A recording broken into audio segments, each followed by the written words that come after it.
여러분 누군가를 하염없이 기다려본 적 있으십니까? 오늘 상윤 형제가 하염없이 기다리는 사람이 있었는데 그게 저였습니다. 예. 저는 오늘 다른 사람 신방을 했거든요. 근데 상윤 형제가 톡이 왔더라고요. 목사님 언제 가면 될까요? 그래서 이상하다, 왜 그러지? 다음 주 아닌가? 근데 제가 날짜를 18일로 알려주더라고요. 그래서 하염없이 저를 기다리고, 저는 너무나 미안하고 그랬던 오늘 하루를 보낸 적이 있습니다. 그래서 다음 주에 맛있는 거 사주려고요. 기다린다는 것은 쉽지 않죠. 우리는 누구나 기다림의 그 순간에 직면할 때가 있습니다. 여러분 지금 혹시 기다림의 과정 중에 있습니까? 어떤 결과를 기다린다던가, 아니면 어떤 인물을 기다린다던가, 아니면은 대책 없는 나의 인생 가운데 뭔가 짠하고 새로운 국면을 맞이할 만한 그런 기회들을 기다린다던가. 우리는 뭐 누구라도 할 것 없이 기다림의 과정을 겪을 수밖에 없습니다. 오늘 본 본문에서도 실제로 이 유다 백성들, 이스라엘 백성들도 기다림의 과정을 겪어야 해요.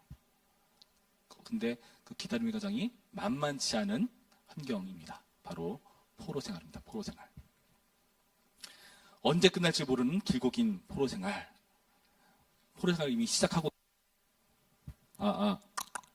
이미 포로 생활이 시작했는데, 그런 그를 향해서 하나님께서 이 이스라엘에게 편지를 주신 내용이 바로 오늘의 내용이에요. 그러니까 여러분 혹시나 기다림 중에 계시다면은 오늘 말씀 보시면서 하나님께서 나에게 지금 기다림의 과정 중에 있는 나에게 이런 말씀 주시는구나 하고 여기시면 좋으리라 생각해 봅니다. 1절 말씀 보시면은 선지자 예레미야가 예루살렘에 이 같은 편지를 누구한테 보내죠? 느부갓네살이 예루살렘에서 바벨론을 끌고 간 포로 중 남아있는 장로들과 제사장들과 선지자들과 모든 백성에게 보냈는데, 편지를 예레미야가 보냈다고 되어 있어요. 근데 그 편지가 어떤 편지인가를 보면은 4절 말씀 뭐라 되어 있죠?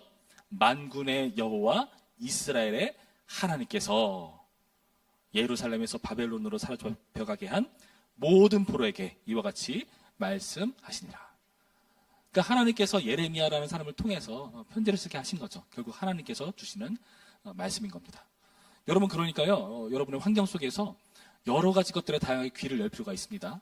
설교 말씀도 그렇고 기도 중에 주시는 어떠한 마음의 깨달음도 그렇고, 때로는 내 주변의 지인이 하는 말도 그렇고, 그런 여러 가지 것들을 들으실 때 여러분 하나님께서 이런 환경을 통해서, 또 다른 지인을 통해서, 목사님을 통해서, 때로는 목장의 어떤 한 친구를 통해서 나에게 말씀하실 수도 있는 겁니다.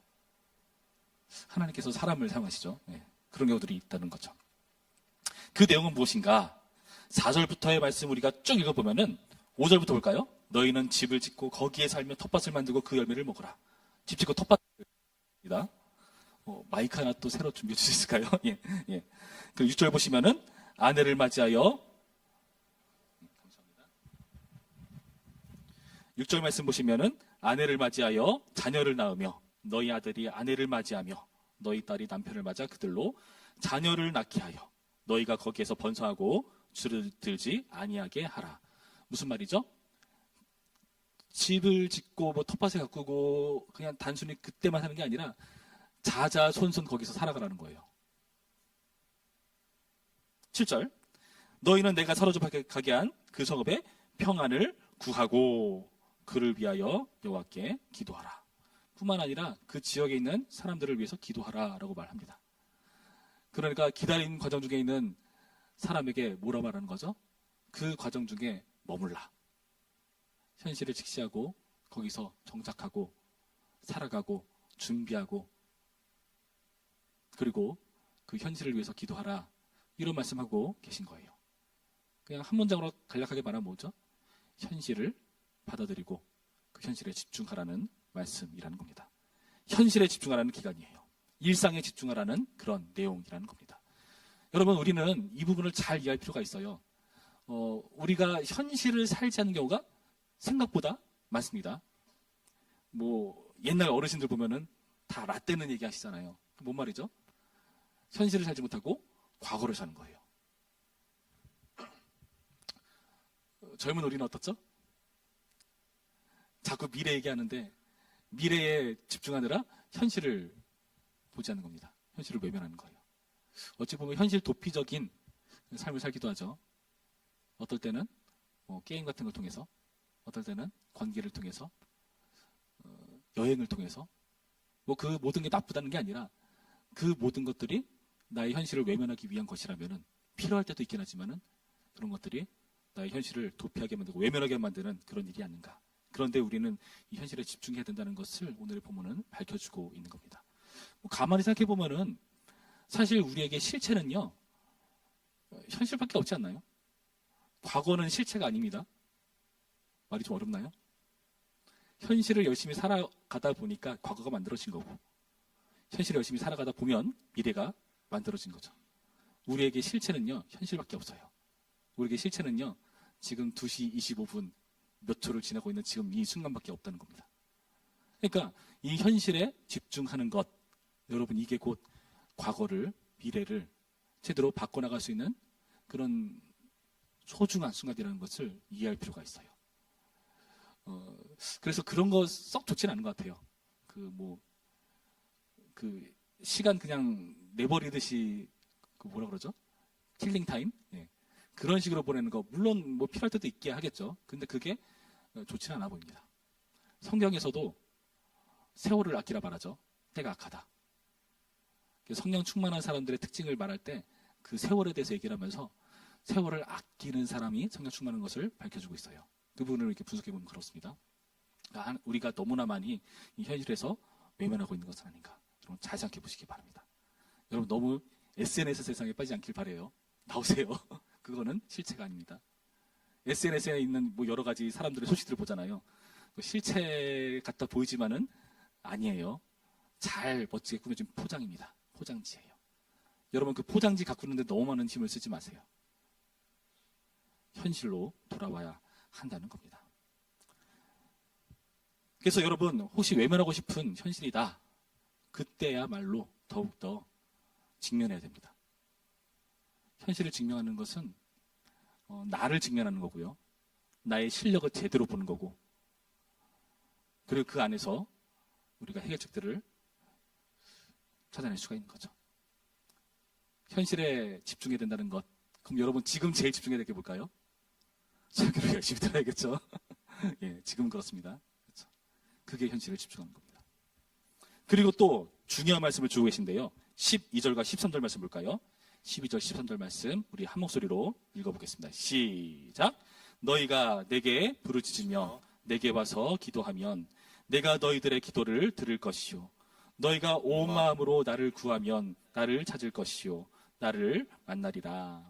아멘. 무슨 말입니까? 현실에 집중하는 것 플러스 하나님께 집중하는 시간이라고 밝혀주고 있습니다. 기도가 나오네요. 우리 지난번에 열심히 기도 공부했는데 제가 금요 비전 기도회 전에 이렇게 단톡을 날렸어요. 우리 주기도문도 했고 나름대로 기도란 주제로 수련을 했다. 전 교인이 다 알고 있다. 내일 기도회다. 예, 예. 눈에 띄는 청년은 저한테는 다이자매였습니다. 홍다이자매. 얼마나 감사한지 몰라요. 예. 다들 바쁘셨죠? 예. 다가오는 금요일도 있습니다. 예. 예. 제 마음이 유리와 같이 연약합니다. 여러분, 예. 함께 기도했으면 좋겠어요. 너희가 내게 부르짖으며 내게 와서 기도하면 내가 너희들의 기도를 들을 것이요.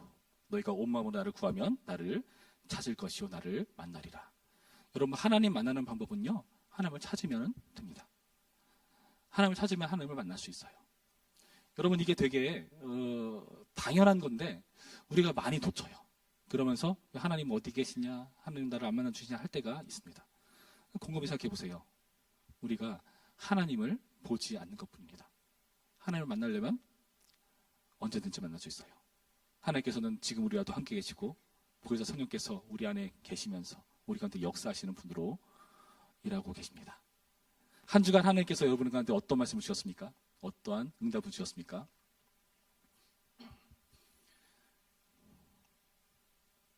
기다림의 순간 같죠. 그러나 그 기다림의 순간이 하나님을 오히려 찾을 수 있는 정말 좋은 기회예요. 어떨 때는 하나님께서 정말 안 계신 것처럼 여겨지는 순간들이 있죠. 그럴 때가 있습니다. 여러분들이 하나님을 찾지 않고 있을 때도 당연하지만 어떨 때는 하나님 찾고 부르짖는데도 안 계시는 것처럼 여겨질 때가 있어요. 그렇지 않던가요? 이때 포로 시대 때야말로 그런 때가 아닙니까? 여러분 지금 기다림의 가정 중에 있다면 그때가 하나님 정말 계신 거 맞나? 그럴 때 있지 않습니까? 왜 그렇게 하실까요? 저도 하나님의 그 깊은 뜻을 일일이 다 헤아릴 수는 없죠. 그래요. 분명히 명심할 것은 무엇인가 하면은요, 우리 하나님께서는요, 오늘 말씀과 같이 온 마음으로 나를 구하면 나를 찾을 것이요 나를 만나리라 말씀하시는 분이시라는 거예요. 하나님은 진리이신 분이시고 그분의 말씀은 그대로 되는 법입니다. 이 말씀을 신뢰한다면 우리가 그 하나님을 찾아야 하는 거죠. 여러분 그 찾는 노력들을 우리 함께 기울여 나갔으면 좋겠습니다. 언제? 그늘 저녁에. 예, 다들 눈을 피하시는 느낌이 있는데 예. 저는 믿습니다. 오늘 찬양팀이 부응한 것처럼 여기까지 하죠. 여러분 왜 우리가 이렇게 해야 되는가? 그동안 이 이스라엘 백성들은요 하나님을 외면해 왔어요. 하나님의 선자를 통해서 계속해서 하나님의 말씀을 들려주셨어요. 내 뜻은 이거다. 너네가 회개하고 돌이키는 거다. 너네가 나를 제대로 바라보는 거고 그동안 엉망으로 살았던 것을 돌이켜서 하나님의 의를 쫓는 것이 바로 나의 뜻이다. 그렇게나마니 선자를 통해서 외치셨습니다. 그러나 그동안 이 백성들은 듣지 않았죠.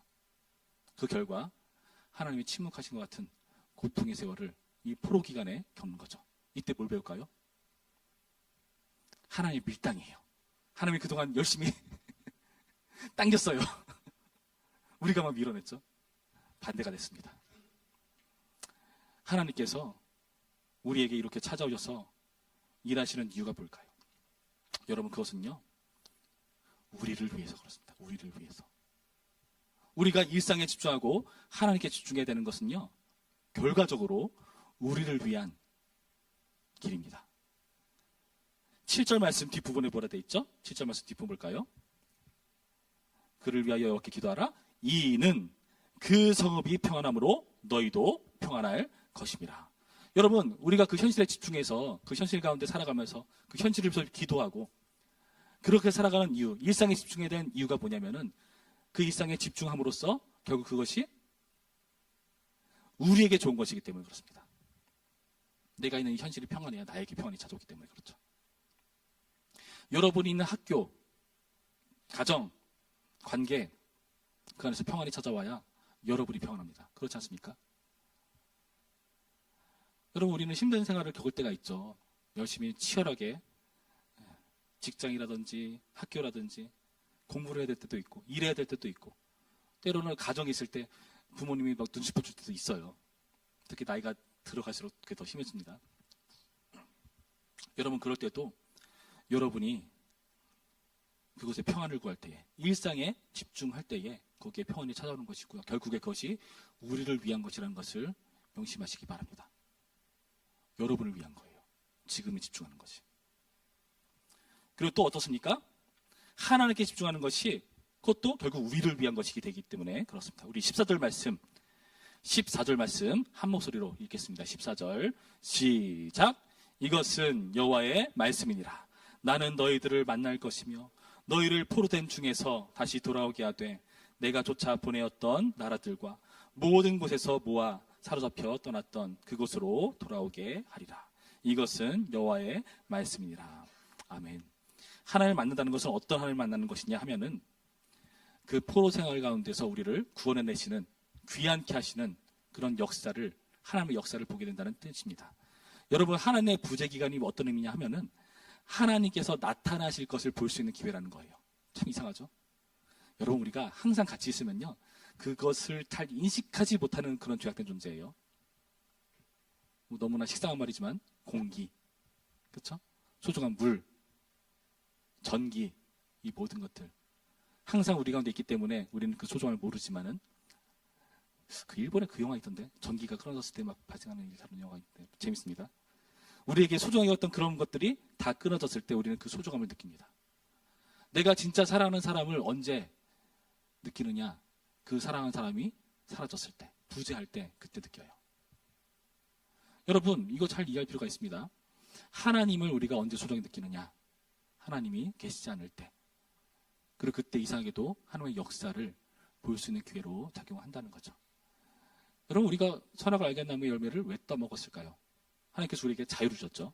우리의 의지로 따먹은 겁니다. 그럼 우리는 불만이죠. 하나님 왜 우리를 꽁꽁 묶어놓던가. 그 사과를 보이지 않게 하던가. 사과가 아니죠. 그 선악과를 보이지 않게 하던가.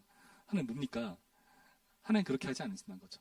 하나님께서 우리에게 우리가 그렇게 포로 생활을 해야 될 만큼 죄악되고 힘든 상황에 빠진다 할지라도 그런 상황 가운데 우리를 놔두시는 하나님, 왜 그럴까요? 그런 상황 속에서도 하나님은 우리를 능히 구원해내실 수 있다라는 것을 보여주기 위한 뜻입니다. 굉장히 길고 긴 죄악된 세상 가운데서 우리는 살아가지만 하나님의 배짱입니다. 그 가운데서 난 너희를 구원할 수 있다. 여러분, 우리가 잘 아는 탕자의 비유 아시죠? 둘째 아들이 아버지의 재산을 거의 반절을 구하죠. 무슨 말입니까? 아버지 빨리 돌아가세요, 그런 뜻이에요. 재산을 받는다는 것은 상속받고 나가서 허랑방탕한 삶을 살아가는데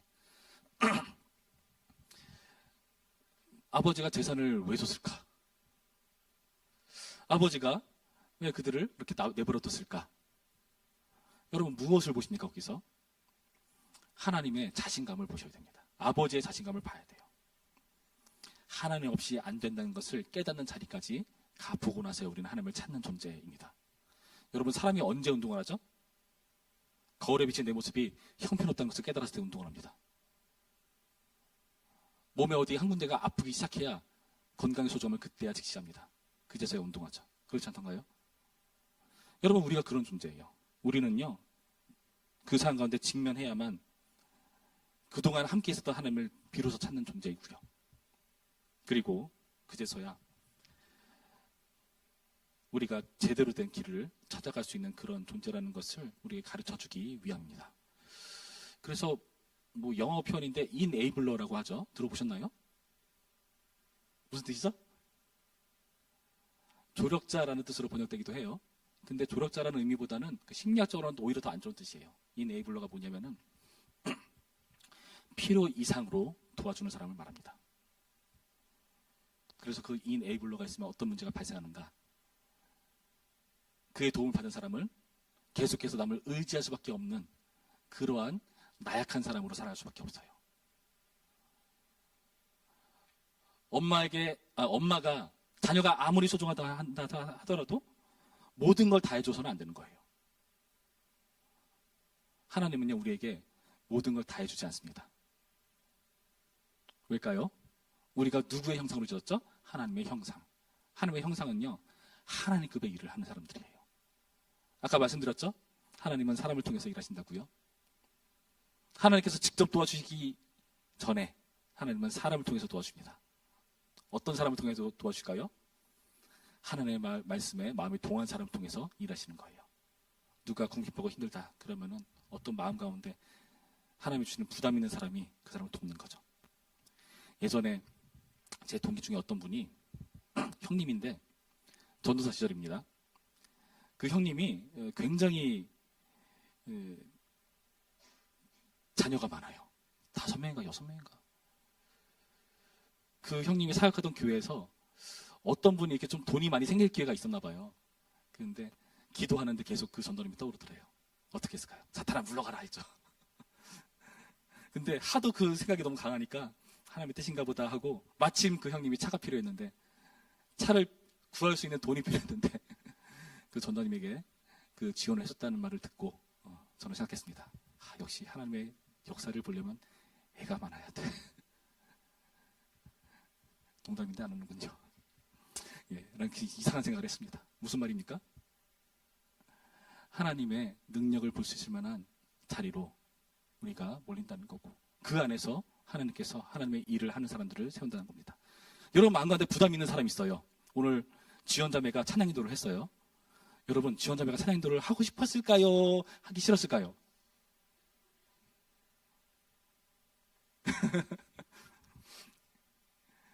상황이 어쩔 수 없다 보니까 내가 해야겠구나 하는 마음이 여기까지 들었을 겁니다.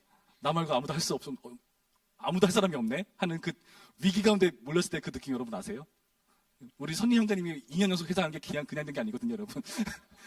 사람이 코너에 몰리면은 이거 나밖에 없구나 싶을 때가 있거든요. 하나님 그렇게 일하세요. 왜요? 그렇게 하면 안 하시거든. 지원자매님 축복합니다. 저도 제가 목사가 될 줄 몰랐어요. 예, 저도 제가 찬양 인도를 하게 될 줄 몰랐어요. 다 그렇게 하더라고요. 여러분, 하나님께서 그렇게 일하시는 거예요. 그 과정을 통해서 우리가 뭘 배웁니까? 그 전에 이스라엘 백성들은요, 하나님께서 성전에 계시다는 인식이 있었어요. 성전에서 계신다. 그러니까 예루살렘이 너무나 중요한 거고, 그 솔로몬이 세운 그 어마무시한 그 성전이 중요한 겁니다. 다 무너져 버렸죠. 언약궤는 뺏겨버렸고요. 그러면서 이 포로 생활을 하면서 이들이 뭘 배울까요? 이스라엘은 끝났어. 하나님은 이제 더 이상 우리와 함께하지 않으셔. 그런 말 할 법도 한 상황입니다. 그러나 이 기회를 통해서 이들은 뭘 배우는가 하면은 하나님께서 성전 안에 갇혀 계신 분이 아니구나 하는 걸 배웁니다. 최악의 상황에서도 하나님을 만날 수 있다는 것을 보여주시는 역사라는 거예요. 여러분, 복음 시대에 가면은 사람들이 그 스룹바벨이 그 짓고 헤롯이 그 다시 증축해준 그 성전을 막 예수님께 자랑합니다. 46년간 지은 아름다운 성전이죠. 막 자랑을 해요. 그때까지도 아마 완공이 다 안 됐을 거예요. 근데 예수님께서 너희가 이 성전을 헐어버려라. 내가 4일 만에 다시 세운다. 성전이신 자기 몸을 빗대어서 말씀하셨다고 성경은 밝혀줍니다. 무슨 말일까요? 예수님께서 성전으로 우리 가운데 임하신 겁니다. 말씀이 육신이 되어 우리 가운데 장막을 치심으로써 우리 가운데 역사하시는 거예요. 그래서 무엇을 하셨죠? 성전에 출입할 수 없는 사람들을 찾아다니셨어요. 병자들, 세리들, 다 사람들한테 손가락질 당하던 사람들입니다. 죄인이라고. 병 있는 사람들은 성전에 출입 못했어요. 병이 다 깨끗하게 낫고 나서 들어갈 수 있었습니다. 그런데 그들에게 예수님께서 찾아가십니다. 성전이 사람에게 찾아간 거예요. 사람이 성전을 찾은 게 아니라. 오늘 말씀을 통해서 여러분이 기다림의 과정 중에 있다면은 기회로 여기시기 바랍니다. 일상에 집중하고 하나님께 집중함으로써 나의 이 삶 속에서 나의 변화와 나의 유익을 위해서 하나님을 볼 수 있는 기회로 나에게 제공하신 소중한 기회구나 여기시기 바랍니다. 10절부터의 말씀 보시면 이런 표현이 있죠. 여호와께서 이와 같이 말씀하시니라. 바벨론에서 70년이 차면 내가 너희를 돌보고 나의 선한 말을 너희에게 성취하여 너희를 이곳으로 돌아오게 하리라. 여호와의 말씀이니라. 너희를 향한 나의 생각을 내가 아나니 평안이요 재앙이 아니니라. 너희에게 미래와 희망을 주는 것이니라. 아멘. 감사하게도 그 기다림의 기간은 끝이 있다고 말합니다. 여러분, 끝이 있으면요 견딜만 해요. 모르는 건 끝이 없는, 언제 끝날지 모르는 걸 힘들어하는 거죠. 끝이 있다는 사실을 알면 견딜 수 있습니다. 주님께서 이 포로 생활은 끝난다 말씀하시고, 그리고 너희에 대한 나의 생각이 평안이다, 희망이다 라고 말씀하세요. 여러분이 있는 그 기다림의 시간이 여러분을 주저앉히고 낙심하게 만드는 기회가 아니라 하나님께서 우리에게 위로를 주시고 희망을 주시고 주님을 만날 수 있는, 하나님의 역사를 볼 수 있는 기회로 삼으시겠다고 말씀하시는 오늘의 말씀 삼으시기 바랍니다. 여러분, 우리는 이 자리에 가서야 하나님 없이 안 된다는 것을 깨달을 겁니다. 여러분, 기도를 해야 하나님 역사하신다는 것을 깨닫는 자리까지 하나님께서 여러분을 치열하게 몰아가실 겁니다.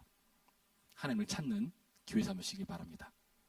일상에 집중하는 기회 삼으시길 바라고요. 세상이 계속 뜬구름 잡게 하죠. 엉뚱한 거 바라보게 하고 현실을 외면하게 만들죠. 요즘 막 별의별 게 막 다 있죠. 막 가상세계니 뭐라 그래. 우리의 육체도 막 이렇게 뭐 개조해서 쓸 수 있는 것처럼, 옛날에 뭐 오시마무르 감독이죠. 공각기동대 그런 것처럼 마치 미래 사회가 실체를 다 외면해버린 것처럼 속이곤 합니다. 그러나 주님께서 말씀하십니다. 현실에 집중하고 나에게 집중해라. 그리고 나의 역사를 보라. 이 기회로 삼는 여러분의 기다림의 시간이기를 주님의 이름으로 축원합니다. 기도하겠습니다. 참 좋으신 하나님 감사드립니다. 오늘의 말씀을 통해서 기다림의 과정 중에 있는 우리에게 주님께서 주시고자 하시는 일상과 하나님, 현실과 하나님께 집중하라는 그 말씀을 듣습니다. 오늘의 말씀을 통해서 우리가 이전보다 더 나아진 사람 되게 하시고 배우는 사람 되게 하시고 성장하는 사람 될 수 있도록 인도하여 주시옵소서. 감사드리며 예수님의 이름으로 기도했습니다. 아멘.